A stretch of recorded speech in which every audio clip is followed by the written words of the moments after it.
Good morning and welcome to our Facebook family and to our family that are joining us via our YouTube channel. We are so delighted that you have selected Monterey Center as your spiritual enrichment for the week. We are a metaphysical community practicing the principles of science of mind, new thought, ancient wisdom. We are a philosophy of faith and a way of life. And it is my joy to present to our community this morning someone who's no stranger to the Monterey Center, a longtime friend who has agreed to come and be with us this morning, both as our musical guest and as our speaker. And that is our friend and sister, Karie Hillery. I'll tell you a little bit about Karie. She is an international recording artist, a familiar voice in the spiritual women's movement, an environmental activist, and in the environmental activism communities. She has shared her conscious pop music and message at over 265 spiritual centers. That's about half of our spiritual centers. And host a monthly gathering, Gather the Women's Circles. Karie's Earth Day birthday seems to be a perfect precursor to her deep connection with the love for Mother Earth, and her original music reflects this respect and devotion for the interconnectedness of all things. Karie's lifelong goal is to use her gifts to create a world that works for everyone, no exceptions, in alignment with our Centers for Spiritual Living theme, which is a world that works for everyone, and I always add, exactly where they are. Karie has created works for everyone and has 12 full production CDs of her original conscious pop music. Please sign up for Karie's email newsletter. There's a sign-up sheet here in the center for those who are present. And for those who are viewing online, you may sign up for her newsletter at Karie, Karie.com. Again, that's Karie, Karie.com. So you'll know what's happening in Karie's world and get updates about her gigs and her new music. It is my pleasure to invite to our stage Karie Hillery. All right, we made it this far. It's been an interesting tech morning. Is my mic on? Can you hear me? No. Now can you hear me? Is it on now? Can you hear me now? All right, we'll see if the band will play with me. You know how band members can be. That's why I bring them in this little box. So they're always pleasant and wonderful.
That's what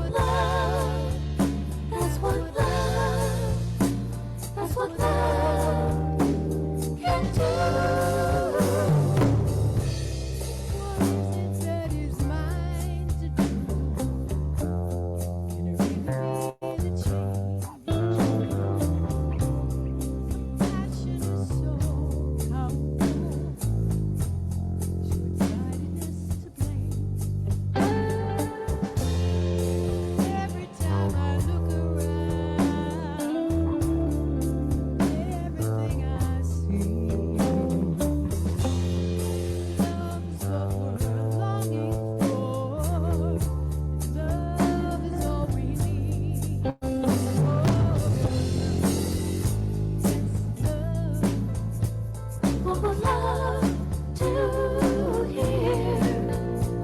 Love can heal the world. That's what love, that's what love, that's what love can do.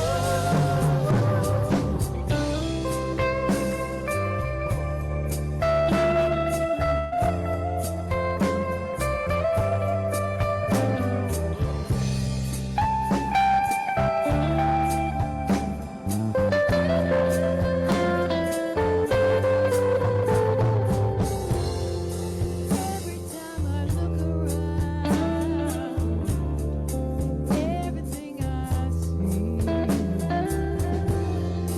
love is what we're longing for, and love is all we need.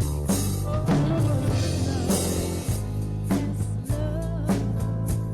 What would love do here? Love can heal the world. That's what love, that's what love, that's what love can do. That's what Love, that's what love, that's what love can do.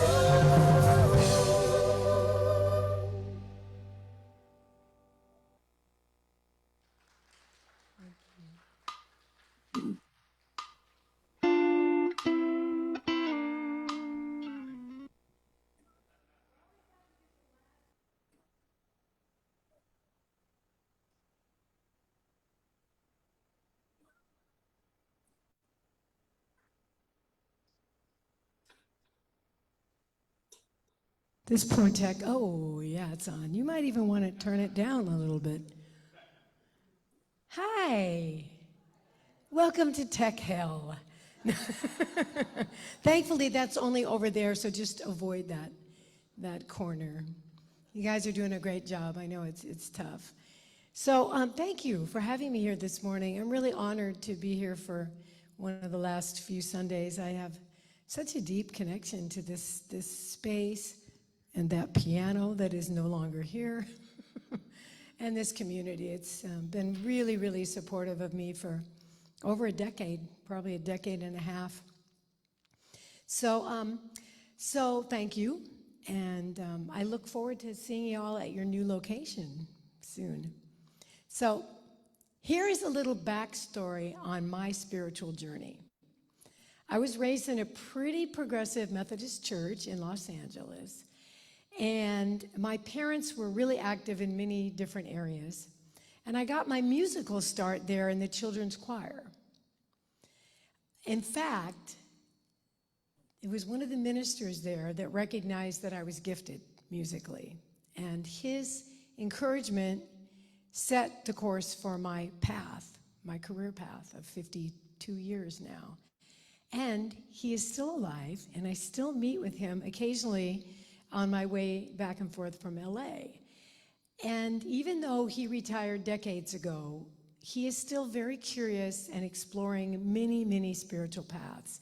So we have these great conversations about new things that we're learning. And the one thing that we have always been able to agree upon is what the Dalai Lama says, and I do have a slide for this. The Dalai Lama says, all religious institutions, despite different philosophical views, all have the same message, a message of love. So the Dalai Lama is one of my personal heroes. I just think that he's amazing. So learning to come from a place of unconditional love was the main lesson for me throughout the teachings of Christ in the Bible when I was growing up. And the power of love is recognized in every path that I've ever explored. It's the core teaching. To get there, to stay there, to get as unconditional in that feeling, in that outpicturing as possible. Jesus lived that. He was a living expression of unconditional love. And he's one of my heroes. I feel like he's kind of been hijacked lately, but that's another talk. So Ernest Holmes, the founder of Science of Mind, teaches us that love is the outpouring of the universal spirit through its desire to express itself as creation. Love is the impulse, and the law is the form that creation takes.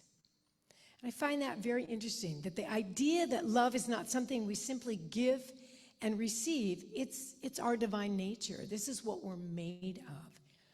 Different spiritual practices and methods help us open, our inner understanding and align ourselves with the consciousness of this love, our true nature, to know that love is more than just a feeling. It's actually kind of a verb. We do it. Love can actually heal blockages and guide us to open ourselves and help others open up and live as love, which is our divine nature. That's what we're made of. That's what we're here to outpicture and to spread. So I remember as a child in Sunday school hearing over and over and over and over and over and over again that God is love. And so as I've grown on my spiritual journey, I recognize that we are all extensions of God, right? Of love. So what does that make us? If God is love, that means that each and every one of us is the embodiment of love. So I have an affirmation. I have a slide for an affirmation that I'd like us all to read together. Do you like it so far? I think it's really powerful. Okay, all together. I practice love consciously, and in that act, I reveal my true nature. Shall we do that again? Is it right? Let's do that together again. I practice love consciously, and in that act, I reveal my true nature. So Ernest Holmes, can you turn my mic down just a little bit? I feel like am I really loud? Can y'all hear me? Because I got a lot to say this morning. So Ernest Holmes teaches us that love is within us. It can't be destroyed, it can't be broken, it can't be taken away, but it can be ignored. Anybody guilty of doing that besides moi? So to the extent that we abandon love, we feel that it has abandoned us. Anybody experience that? When we're pushing someone away and we feel like they're not loving us? Well, maybe because we're pushing them away. Denying love is our only problem, and embracing it is the only answer. I'm going to say that again. Denying love is our only problem, and embracing love is our answer. So through the power of love, we can let go of our past history and start anew. I'm sure all of us have experienced that at least once or twice. Love heals, it forgives, and it makes us whole. Again, love is the answer, always. You're going to hear that over and over again this morning. So this is so beautiful, such a simple yet powerful explanation of the power of love. When we embrace it and its essence, it's us. We are it. So I think most of us can agree that the expression of love, either the internal power of feeling it towards something or someone, or the external acting on that feeling, is really powerful. It can move mountains. I've also noticed what an incredible void I feel when there is a lack of this very powerful emotion and very powerful healing energy. Do you know what I mean? It's like, have you ever really been actively trying to reach someone through love and they've got that wall up that you can't get through? I imagine we've all experienced that. And you wonder why someone would choose to reject this feeling of comfort and this beauty of accepting love into their lives. Why would someone refuse this?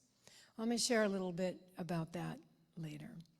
I absolutely love Martin Luther King. I have a quote on a slide by Martin Luther King. And this is one of my favorite quotes because there's a visual attached, and that is, "Darkness cannot drive out darkness. Only light can do that. Hate cannot drive out hate. Only love can do that." And this has been proven over and over and over again throughout history. And I can imagine, I know in my life, and I would imagine in everyone here's life, at some point, love moved a mountain and healed something. So haven't we all, and I certainly can say, I have been in that tunnel, that darkness, where you just can't quite see the light. It's really this overpowering negativity or depression or anxiety. And it can be nearly impossible when we're in that space to find the light and to remember that we are part of that light. With all the division and antagonizing, the anger, the negative energy that's swirling lately, and I'm just going to address it because it's the elephant in the room. We need some solid practices to bring us back to who and what we really are. And that is the essence of the divine. That is love. Getting into that energy is the answer. Practicing showing up as love, asking what would love do here, is a good place to start, don't you think?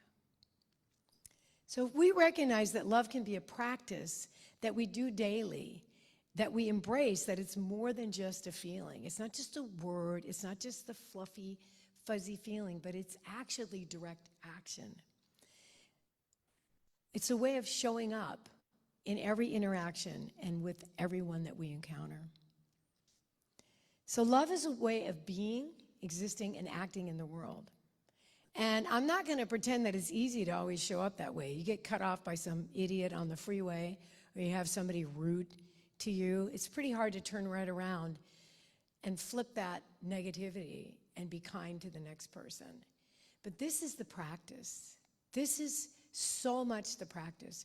And one of the things that I've been doing a lot lately, because I think a lot of us our fuses are shorter than they've ever been. I know mine is, because I feel overwhelmed by not only my own life. I've been renovating property in LA, and I'm trying to find new tenants, and going through planning department and permits and sign-offs, and it looks like we're going 2 steps forward and 10 steps back. And then there's what's happening globally, which is really hard for those of us who envision a much more beautiful outpicturing of this divine energy that we all are. So showing up as love and shining that inner light requires determination, perseverance, and the third, very importantly, presence. To stay present to that which we truly are, this divine loving energy. It manifests itself in patience, attentive listening, unconditional forgiveness, small acts of daily care, and kindness. Love needs to be put into action, an actual practice beyond just feeling warm and fuzzy, which is a wonderful way to feel, don't get me wrong. And it's a really good place to start.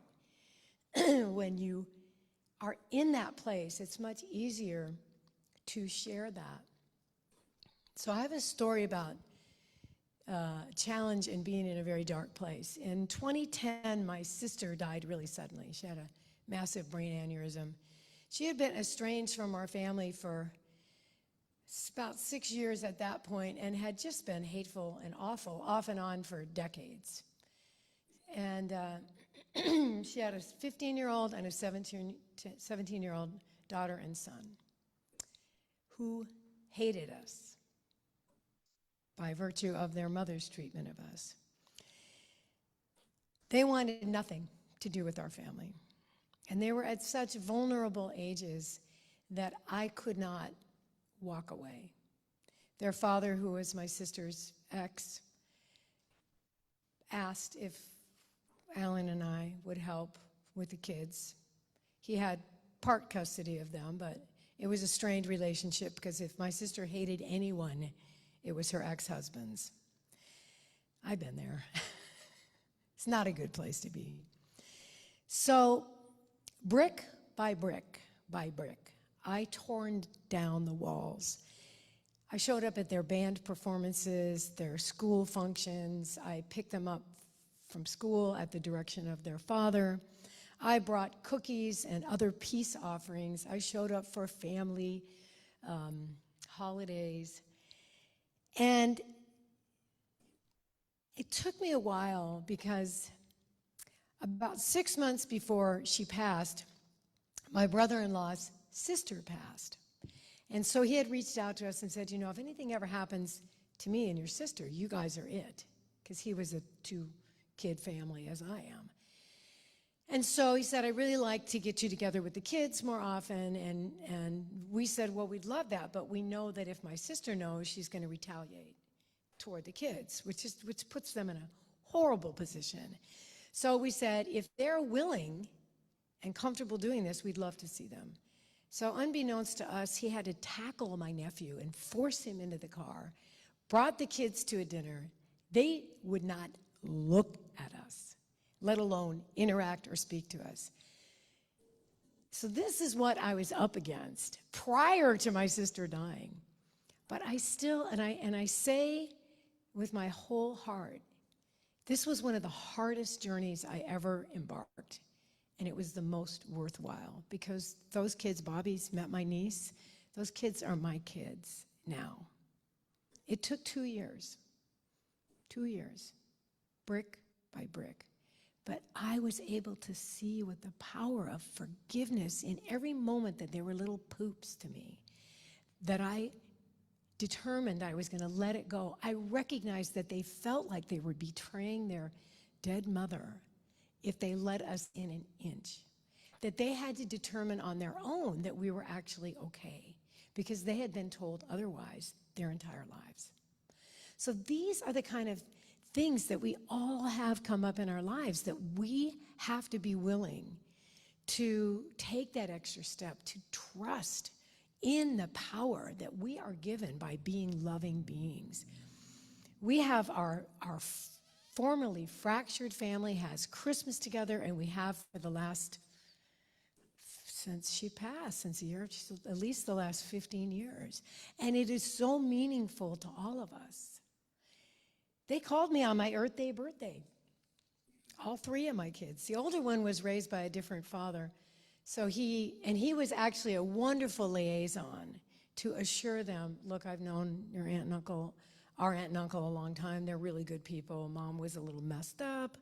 So anyway, that's my personal story. And I you know, anybody besides me have those moments when they just don't feel like they're getting anything right and that they're completely ineffective. Yeah, I figured everybody's nodding. That is my go-to. Got that one right. Was really hard, was worth the effort. So I hope that you can use that as a little practice when you're really discouraged. Remember one little thing that you did get right, that went well because you put out that effort. So I want to share some useful practices that we can all incorporate into our daily routine. In fact, I want to do this together. I want you to put your feet on the floor, close your eyes, and I want you to put your hand on your heart. And I want you to repeat after me. I'm available to love and be loved. I'm available to love and be loved. And the second part of this, stay in this position, the to be loved is very important. When we is very important.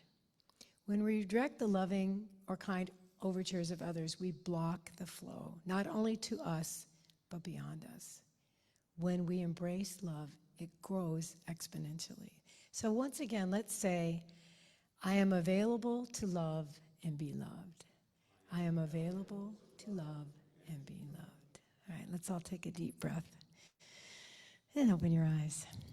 So the second practice I'm going to give you is what inspired that song. What would love do here? To me, that song, I don't feel like I really write the songs. I feel like I'm a conduit for these messages. And I get them because I need them. I share them because I recognize that I'm a part of everyone else. So if I need them, everybody probably needs some portion of what I'm being gifted with. That song gives me goosebumps every time I do it because it's such a powerful question. What would love do here? And my favorite line is, what is it that is mine to do? Can I really be the change? And the answer is yes, we can. We need to be now more than ever. We need to show up and shine that love. So I was doing one of my very first Center for Spiritual Living gigs in Arizona, and Michelle Whittington, Dr. Reverend Michelle Whittington, shared about a practice that she had used, and I have incorporated this since then.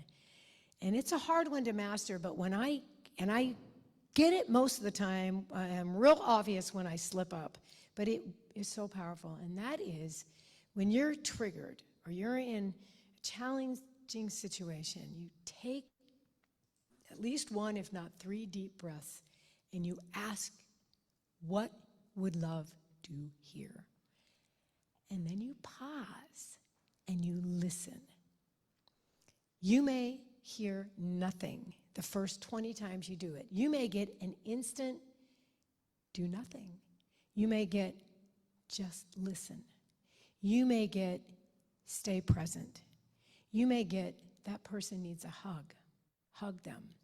You may get maybe share something similar that you went through and give them a new tool. But you'll get something. And if you act on what this messaging is, it will change things for the better. And even if your overtures are rejected, you've planted a loving seed. And this is the most powerful thing that we can do, is to be these little, you know those sprayer things that you spray seeds when you're putting a lawn in? What if we all were like doing that with little particles of light and love, every situation that we're in? So the most important thing is to take that pause and lean into a way to bring active loving and energy into a situation. Because the answers live inside us. We're not asking anything outside us what to do. We're just being willing to tune into that still small voice that is always available. So here's the third one. When reflecting before bed or writing in your journal each night, think about, where did I open myself to love today? And where did I close myself off? Because as good as I am at being open to love, and as much as I want to be loved, anybody besides me want to be loved? Big time. My husband is the sweetest person in the world, and I find myself, when I'm irritated with other things and he offers to do something kind to me, I'll just be a jerk. So I have to admit, doing this inventory at the end of every day is really important, because it heightens our awareness in how to be more tuned in and to stay in that loving energy. Number 4 is, after every meaningful conversation, give thanks inwardly for the shared connection, regardless of the outcome of that interaction. Be thankful that you had it. Stay in gratitude for every opportunity to learn, share, show up, shine our light as love. So I have another slide. This is Peace Pilgrim. Anybody ever follow Peace Pilgrim? Oh my God, what an amazing, insightful. So she says, the way of peace is the way of love. Love is the greatest power on earth. It conquers all things. And I experienced that with my niece and nephew. It was a big wall and it was thick. But loving them through that was so worth the effort. So I'm sure you're noticing a common theme in my talk this morning, that love is the answer. The other part is to allow that pause and ask, what would love do here? Waiting and being tuned in to our inner guidance is so important. We don't know it all. We have it all inside of us. But connecting from here to here is only a foot on most bodies. It's a pretty short distance. And it's real important to be using both. And for me, I take most of my guidance from here first, then I'll analyze it. But I tend to act from here, and it's served me pretty well in my life. So are you guys up for learning my newest song that I just wrote? It's really simple. I wrote it because it's so easy to rail against what we don't like and what we don't want.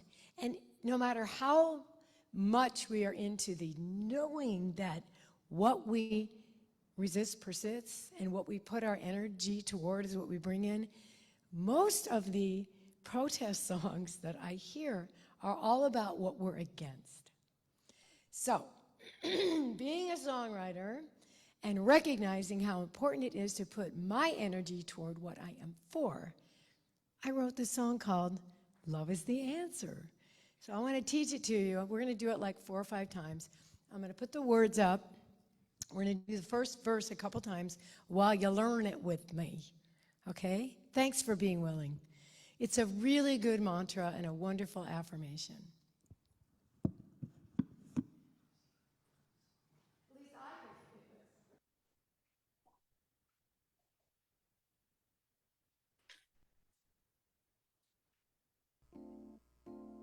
I need this stuff unmuted. Thanks.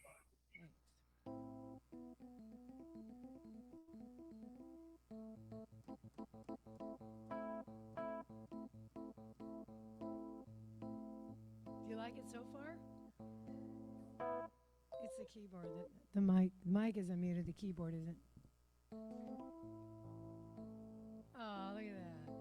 It's amazing.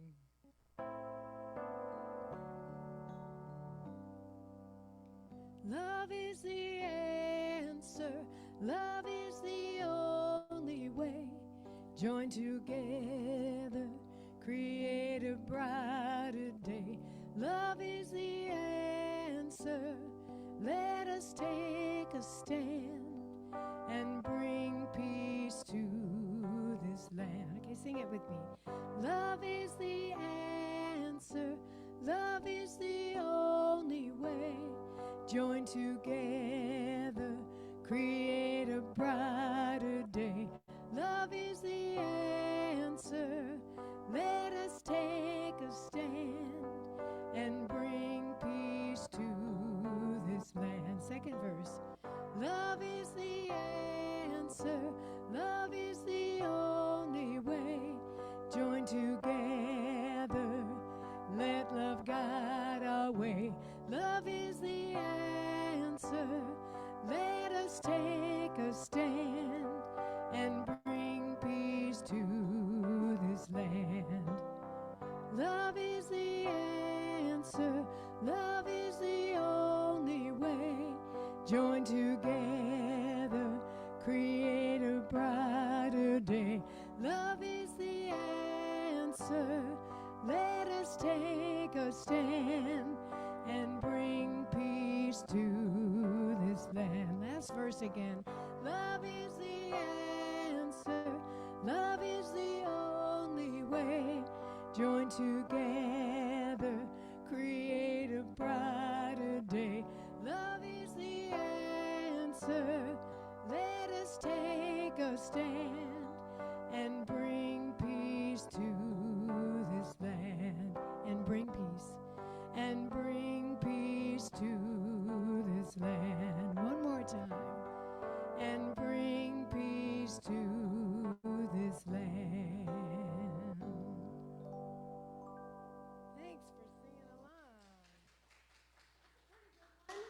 that pretty easy to learn? Is that okay? Thank you. I love it when you indulge me in my little happy place of teaching people new messages that they can hum. One of my friends that helped record this said, "Damn it, I can't get that thing out of my head. You gave me a earworm." I'm like, well, it was better than a tapeworm, right? So I want to close. Thank you so much for singing and affirming this with me, and I hope it'll earworm you. And you can write whatever words you want, as long as you keep "love is the answer." So I want to close with a Maya Angelou. Anybody love Maya the way I love Maya Angelou quote? Yeah, this is one of my favorites. I just love, this is visual for me.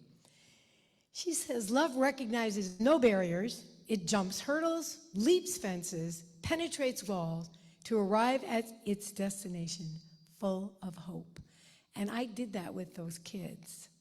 So I hope that you will bring this love and your love forward into all your interactions, and that you'll do some of these practices, because I have found them really, really powerful. So thank you for having me. Namaste.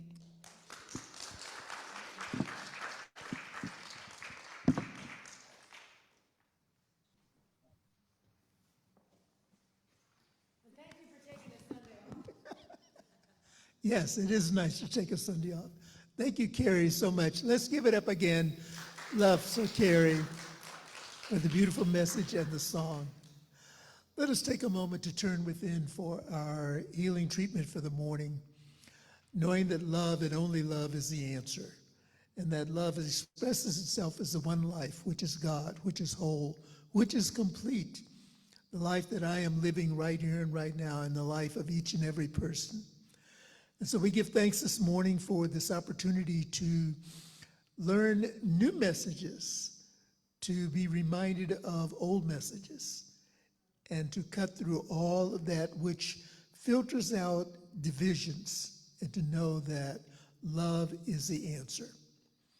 Asking the question, what would love do here?